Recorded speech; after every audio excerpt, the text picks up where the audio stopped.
A month after I began living out of the hospital, Jim Crotty got a new roommate, and the seemingly endless cycle of admissions and discharges of war casualties was repeated.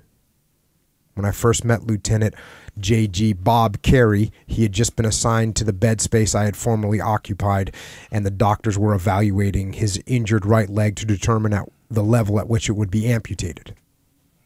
Bob, who had been a Navy SEAL team leader in Vietnam, was wounded by an enemy grenade in a firefight in which his team had destroyed a North Vietnamese army squad. He had continued to lead his men for several hours despite his injuries, and the scuttlebutt in the hospital had it that he was about to be recommended for the Medal of Honor. The morning I entered my old room, and discovered Bob, he was listening to Aretha Franklin tape, played several decibels above what ward rules allowed, and he was trying to take pictures of his mangled leg with an Instamatic camera.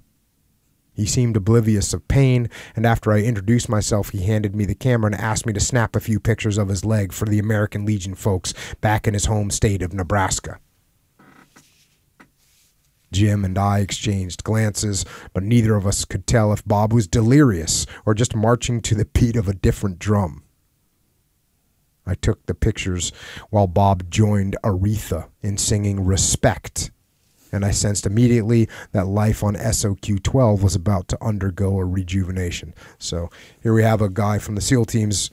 Obviously, it's Bob Kerrey, who is Bob Kerrey. He's awarded the Medal of Honor for actions during Vietnam that they just briefly discussed. And you can see he brings a little bit of the, I guess, the SEAL team ethos.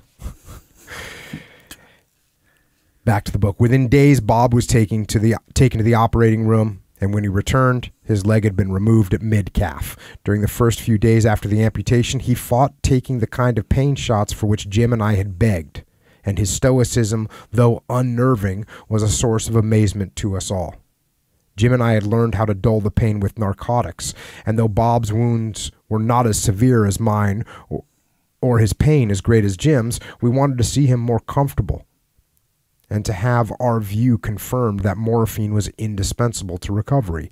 Instead, Bob asked for a fun-go bat with which to beat back the phantom pains in his missing limb. And Jim and I were left to conclude sheepishly that some people had higher tolerances to pain than others. Get some, Senator Kerrey.